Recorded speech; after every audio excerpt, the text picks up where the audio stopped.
Hey everyone, this is Dr. Mike back here again, and we are continuing our series on what can I do with my degree. Today, I actually have a very special guest with me, and it's actually my own mother. And she's going to be talking to you today about occupational therapy and what really that whole field is, how to get into it, some of the education opportunities that come along with it, and we're just going to kind of go from there. So, with that, Mom, can you kind of tell us a little bit about yourself?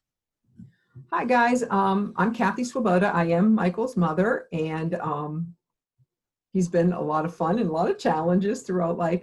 And I am an occupational therapist. I started my career as an occupational therapy assistant, which is an associate's degree of applied science in occupational therapy assisting.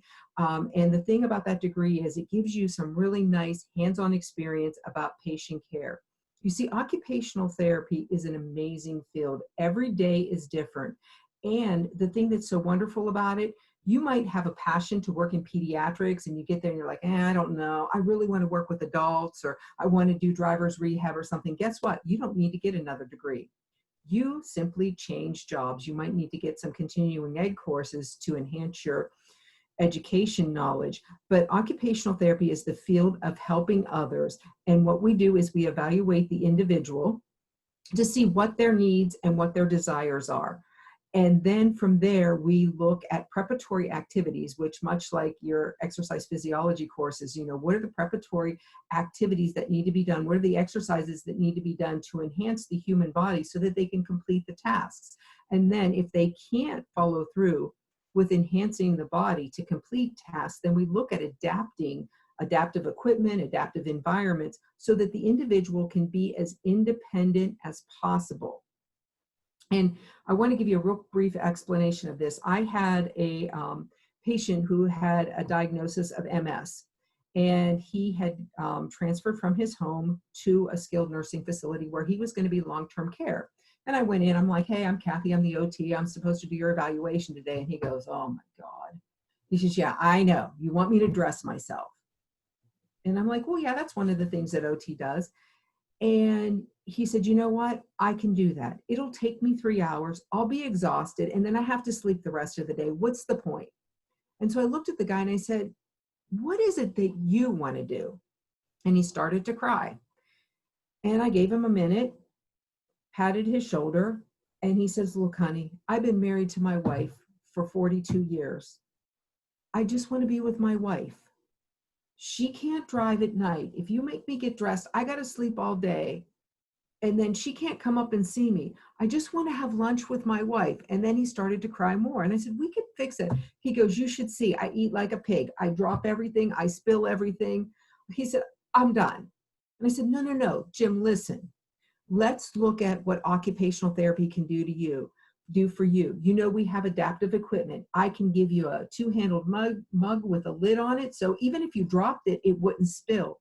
We have scoop dishes. We have universal cups to help hold your silverware onto your hands so that you can eat with your husband. And he was a little hesitant, but he agreed to do some therapy, and we would set him up with adaptive equipment. And then every once in a while, I would walk through the cafe at this skilled nursing facility, and he'd be like, honey, and he'd be waving and blowing me kisses. And I had got him to the point where he could eat his lunch with his wife, and he felt like the husband and the man that he used to be. He wasn't embarrassed. He wasn't dropping things. He didn't have a mess all over. He didn't have to wear his bib anymore because he was able to load his food on his fork by using a scoop dish to load the fork. And then he had his two-handled mug with a lid on it, and he could drink. And even if he dropped it, he was just like, oh, darn, and he'd pick it back up and go from there. So occupational therapy is helping individuals be the best that they can be throughout a lifespan. We work from pediatrics through geriatrics. And I've had the distinct honor of working with the smallest surviving preemie in the state of Ohio.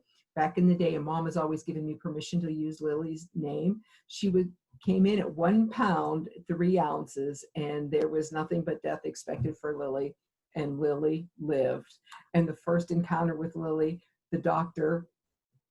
Rossi said to me, OT, over here now. And I'm like, okay, what? And she gave me this little kid that was no bigger than a Pringle can. And she said, provide vestibular input. My hands were shaking so bad as I was rocking Lily back and forth. And the NIC unit doctor was watching her vitals to see if they'd stay stable. She was vent dependent at the time. She was on a feeding tube.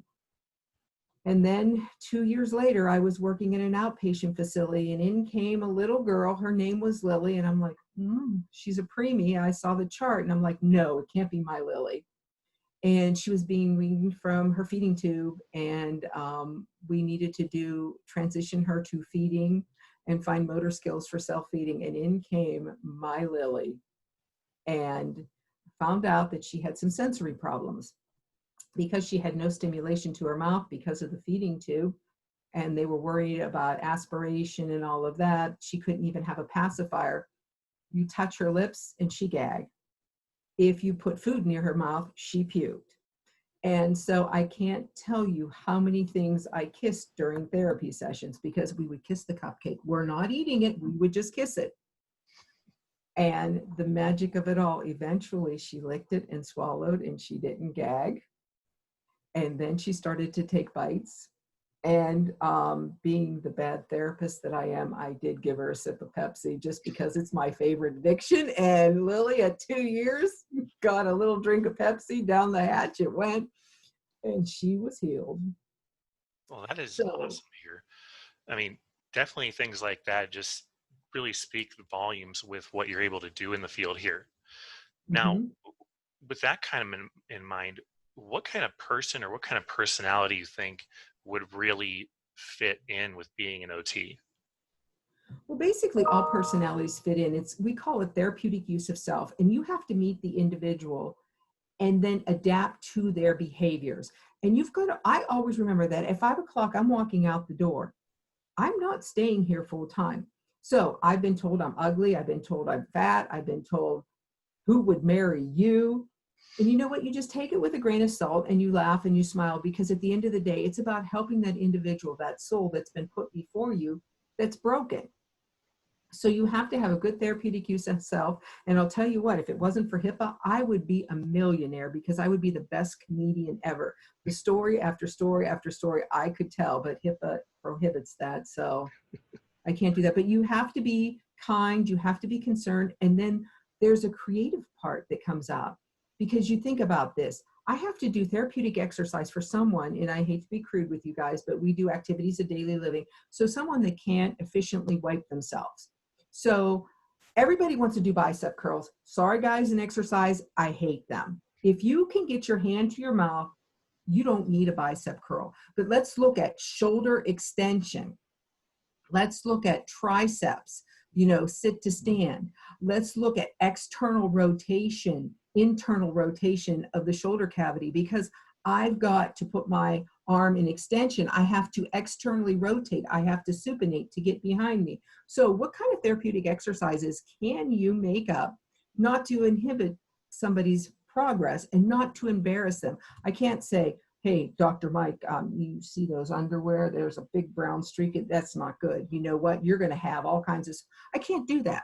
But what I could say is, hey, Mike, let's see how those arms work. Now, I want you to clap behind your back and clap in front, clap behind your back, clap in front. Can you pass things around and around? And they're like, what are you doing, lady? I said, we're working on your shoulders, because, you can't, these bicep curls, they work on your elbows and they give you nice muscles. But, when you put your shirt on, you got to put your arm out. I don't have to go into great detail about the end result. But I was actually hired by a facility to do an analysis. They were having a lot of pressure. Well, they thought they were pressure wounds. And actually, I was hired to go in and to do an assessment and collect data and look at the therapy plans to see why all of these wounds were occurring. And I found it to be poor pericare. I went in with the adult population there and basically did toileting with them, and found that it was like 37% of the population couldn't effectively reach the gluteal fold to do the proper care. So, you have to be creative. You have to be inspiring. And what I like, it's not like working on an assembly line. I get to do something different every minute of the day. And whenever you get to do that, it definitely makes a job less mundane when, it's a new adventure essentially every day. Mhm. Now, as far as kind of getting into the field, what kind of credentials do you have to have or background education you have to get in the field? Well, basically, I mean, if you're looking at the high school era, you're going to need your algebra, your geometry, you need anatomy and physiology as the prerequisites. Okay. Then you would apply for the program, and these are what we call closed programs. Every program is allowed so many seats. Here at Kent State, we're allowed 25 seats per class. So you want to have your basic anatomy, your maths, your science, your English is done.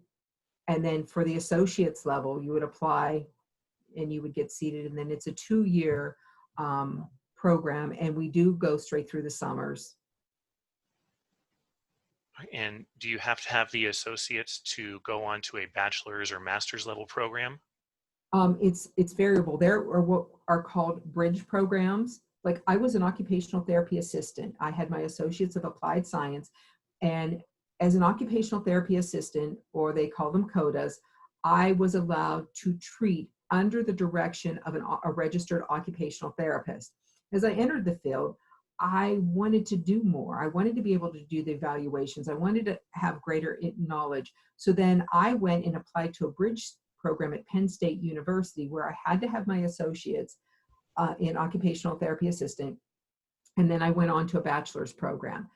Now the program levels of education have changed. You can go straight into a master's program to become a registered therapist. And the difference is the assistant does the treatments under the direction of the registered therapist. The registered therapist does the evaluation. So basically now I have what we call PRN work, and I go to facilities and the new admissions, I do a chart review, then I do a physical examination, I do an interview with that client, and then we sit down and come up with goals for their treatment plan that overlap with what's your diagnosis, what are your wants, what are your desires, and what's your long-term goals. Are you staying in a long-term care facility? Are you going home?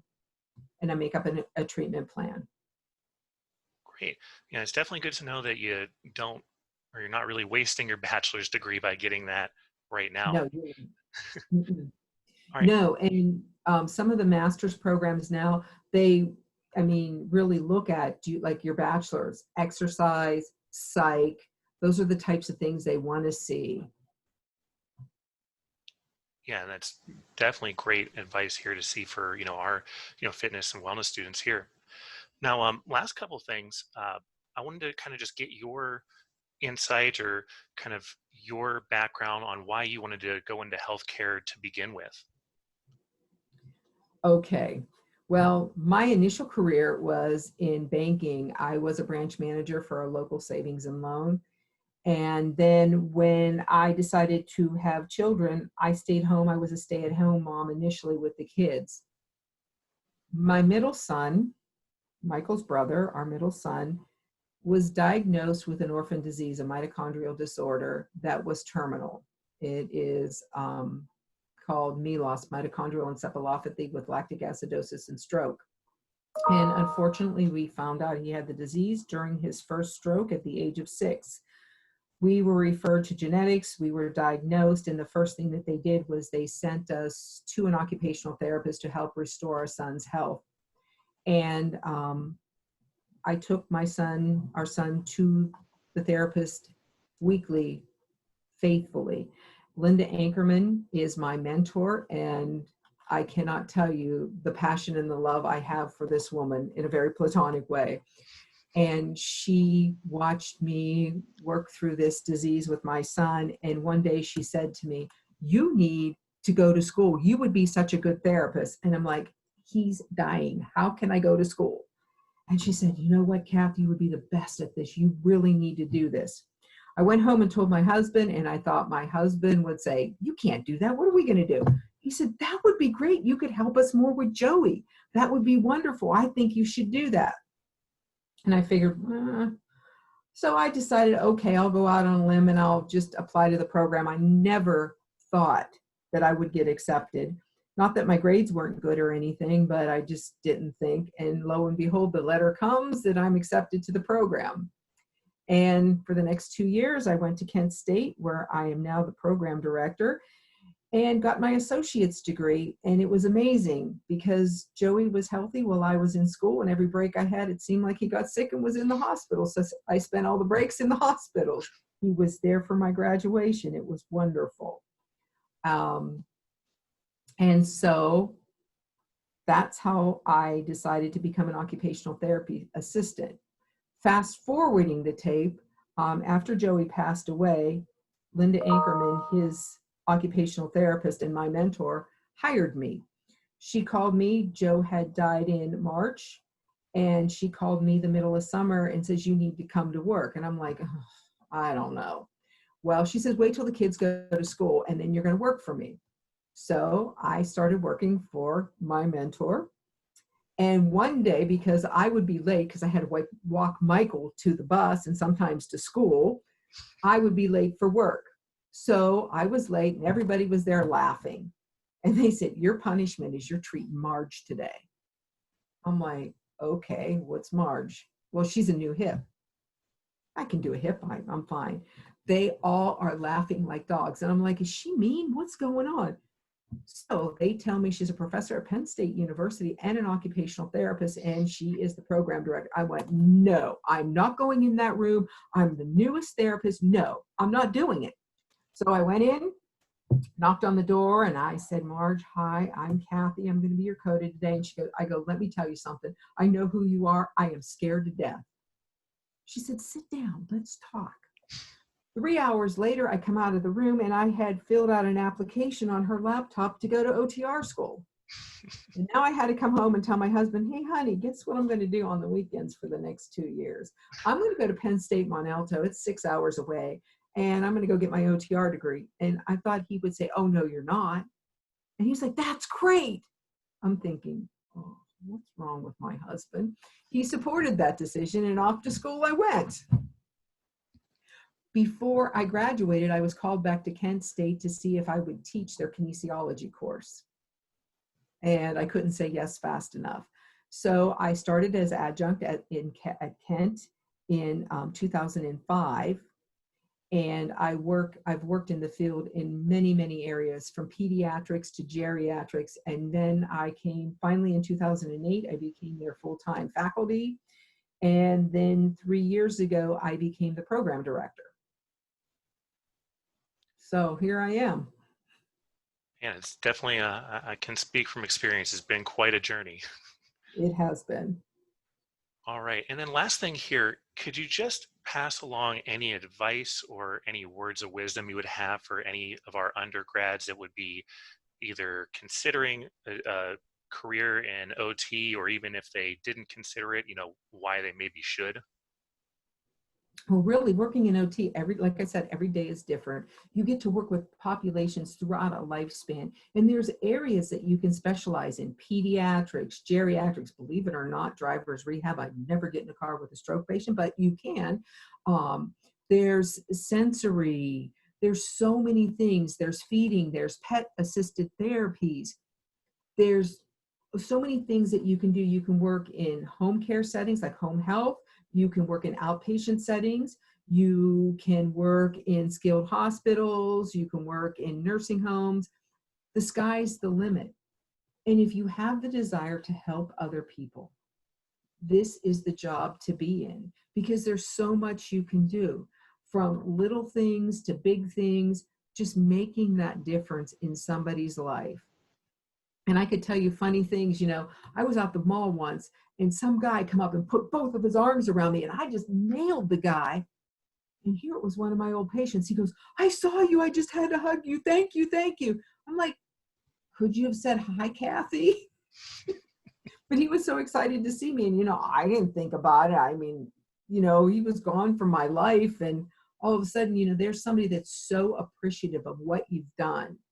And then the thing is, with your exercise science, this is one of the bases of OT, between psych and then looking at the kinesiology of the human body, looking at the preparatory activities to make the body whole and well. is such a huge component of OT. There's so much to build from. But guys, you really got to study hard, know your stuff. School is only a short-term thing. And look at it, you're an associate at an associate's level, it's 2 years. Bachelor's level is 4, master's is 6. Think about this. People spend their lives in prison and can do it. They live to be 80 some years old. You can live through 2 years. You can live through 4 years. Be dedicated. Record the lectures, listen to them over and over. Read the book out loud into a recording and then just listen to it. There's so many things that you can do to make yourself successful. And then the other thing, and the last thing that I want to say, and I don't want you to think this is the reason why I'm here, because it's not. We get paid well. We can really support our own personal lifestyles. I know from my daughter being an occupational therapy assistant out in Phoenix that her pay is fairly good. It's better than working at the hardware store at Lowe's or Home Depot. You know, I mean, here in Ohio, my PRN jobs are $50 an hour, and I know they're a little bit higher out where you guys are. So, I mean, you can make good money doing this. Average starting salary full-time OT in Ohio is in the mid 70s. And I know you guys are probably higher than us. Yeah, out here in Phoenix, we're a little bit higher. If you were to work PRN or just as needed contract work, especially if you work out in, like, say, Sun City or Sun City West in the geriatric populations, you're looking anywhere from about $55 to $70 an hour. Typical starting salary here is in the high 30s, low 40s dollars per hour for a full-time job. So, I mean, it's definitely, you know, something for I think a lot of people to consider. Everyone knows physical therapy, but I thought it was just so important to let you guys know about occupational therapy, which is definitely another field that, you know, I think is really an emerging field, especially needed here in Arizona, if not really everywhere. So, Mom, I do really appreciate your time, and thank you for taking some time out of your day to talk to us here. And Not a problem. And if there's any questions that they have, you can share my Kent email. all right. Well, guys, that is everything for today. And I will be coming back to you again soon as we continue on with this series. So until next time, I will see you all later.